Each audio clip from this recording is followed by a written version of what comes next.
संत चोखोबा म्हटलं की डोळ्यासमोर चित्र उभं राहतं पंढरीच्या पांडुरंगाचं. कारण एवढी भक्ती संत चोखोबांची.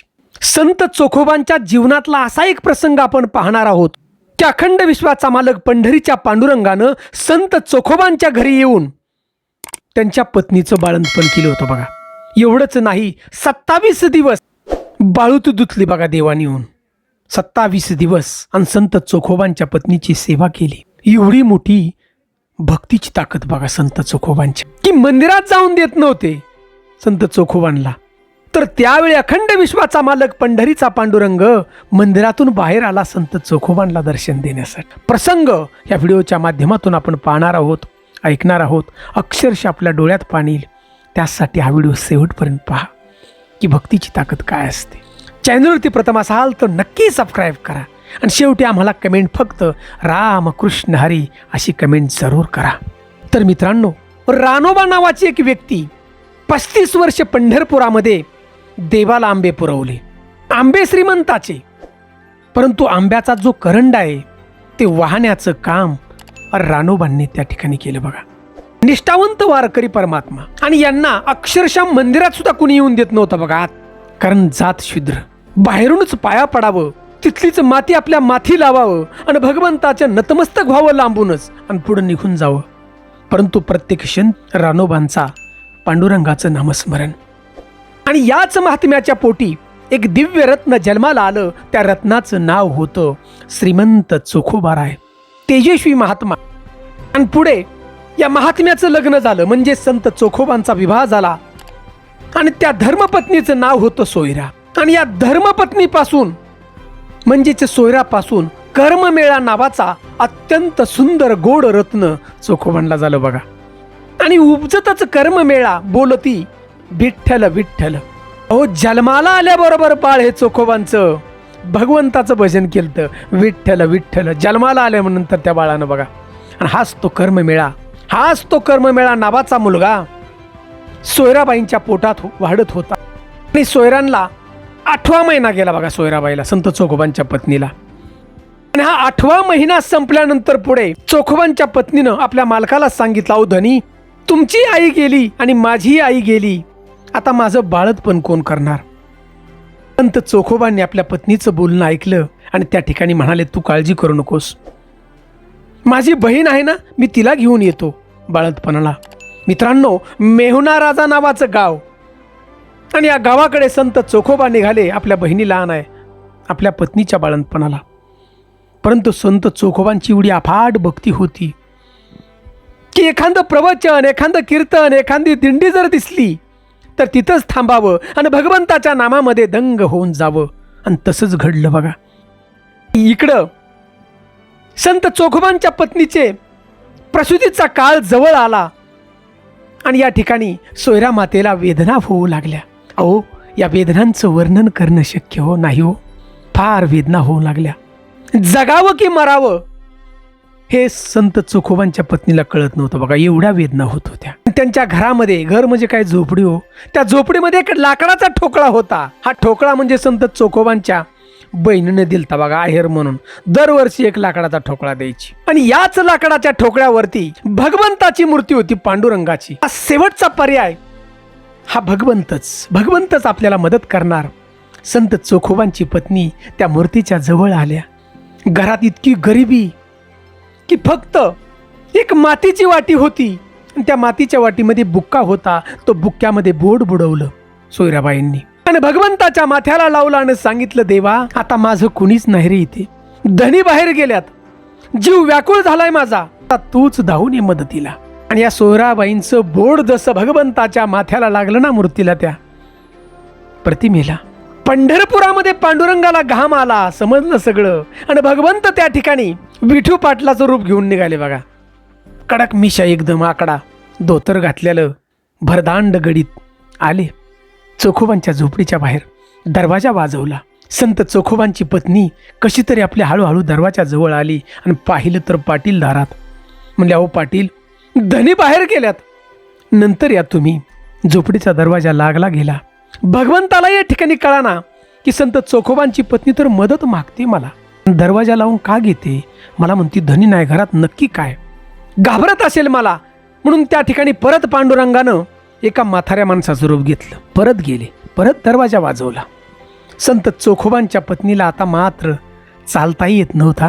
रांगत रांगत आली. दोन्ही डोळ्यातून पाण्याच्या धारा गालावरून खाली पडत होत्या. आणि परत त्या ठिकाणी चोखोबांची पत्नी म्हणाल्या, अहो धनी घरात नाही, बाहेर गेल्यात, तुम्ही नंतर या. परत त्या झोपडीचा दरवाजा लागला गेला. भगवंत झोपडीच्या पाठीमागं गेले. अक्षरशः अखंड विश्वाचा मालक त्या ठिकाणी गळगळा रडू लागला. दुःखच पाहवाना. देवालाही त्या ठिकाणी कळणार नक्की काय. आणि थोड्या वेळामध्ये भगवंताला कळालं की संत चोखोबांच्या पत्नीला एका पुरुषाची मदत नाही लागत, तर एका स्त्रीची मदत लागते. अखंड विश्वाचा मालक भगवान परमात्मा एका क्षणार्धात म्हणजे मंदिरामध्ये गेले. भगवंत रुक्मिणी मातेला हा सगळा प्रकार सांगितला. आणि त्या ठिकाणी पंढरीच्या पांडुरंगानं संत चोखोबांच्या बहिणीचं रूप घेतलं. बघा जसंच्या तसं हुबेहूब रुक्मिणी मातेकडून घेतलेली एक साडी घातली, कपाळावरती मोठं कुंकू ठसठशीत. आणि अखंड विश्वाचा मालक संत चोखोबांच्या झोपडीकडे गेले आणि दरवाजा त्या ठिकाणी वाजवला. अहो वहिनी दार उघडा, वहिनी दार उघडा. संत चोखोबांच्या पत्नीला आता चालणं तर शक्य नव्हतं. रांगत रांगत ती बिचारी आली, दरवाजा खोलला. आणि त्या ठिकाणी पाहिल्यानंतर चोखोबांच्या बहिणीला, नंदेला डोळ्यातून पाणी तर वाहत होतं, परंतु आनंदही त्या ठिकाणी झाला.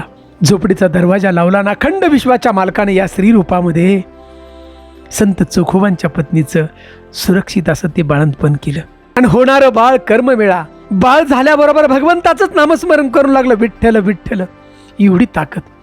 27 दिवस त्या ठिकाणी पंढरीच्या पांडुरंगानं संत चोखोबांच्या बहिणीच्या स्वरूपात बघा बाळूती धुतली होती. बघा सगळी बाळूती. विचार करा 27 दिवस त्या ठिकाणी भगवंतानं. पण अजून रहस्य ऐकून आपल्या डोळ्यात पाणी येईल की अखंड विश्वाचा मालक त्या ठिकाणी बाळतपणासाठी का आला देव मंदिरातून.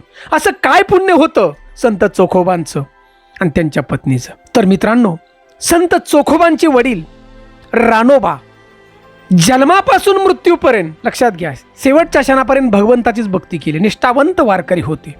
आता ह्यांचं वय झालेलं होतं मृत्यूच्या आधी. बघा हा प्रसंग.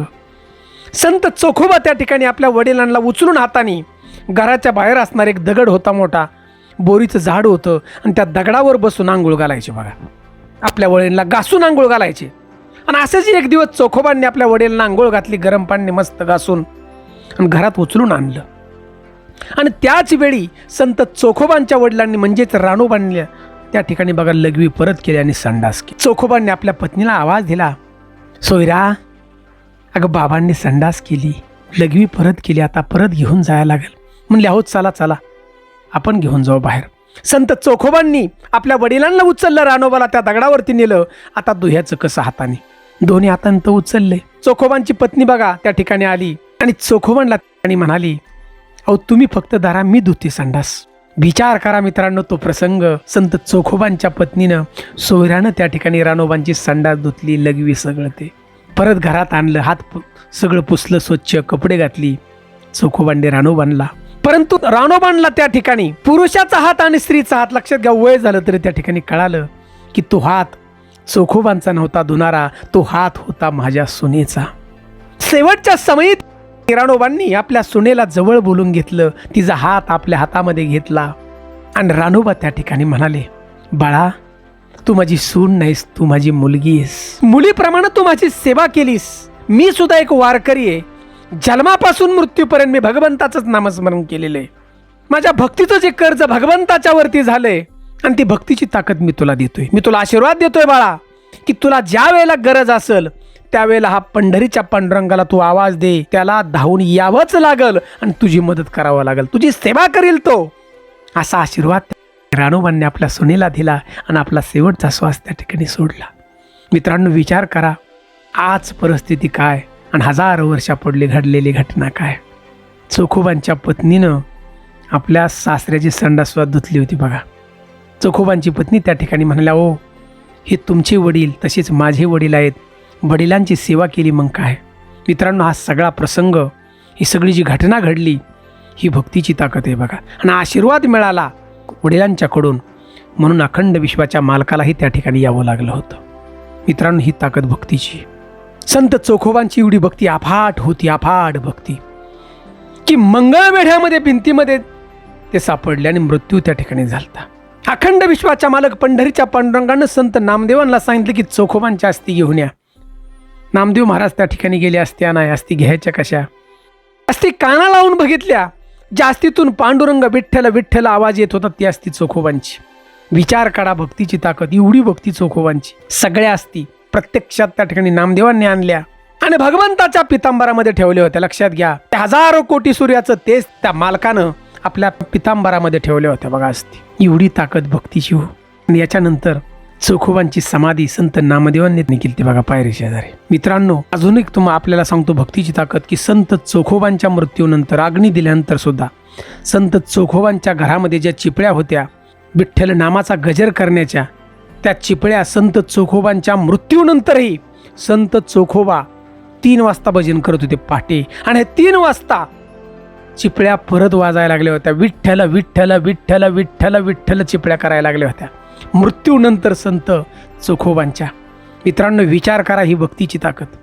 चोखोबांच्या जीवनातील हा प्रसंग आपल्याला जर आवडला असेल तर आम्हाला फक्त रामकृष्ण हरी अशी कमेंट जरूर करा आपण. जय हिंद, जय महाराष्ट्र.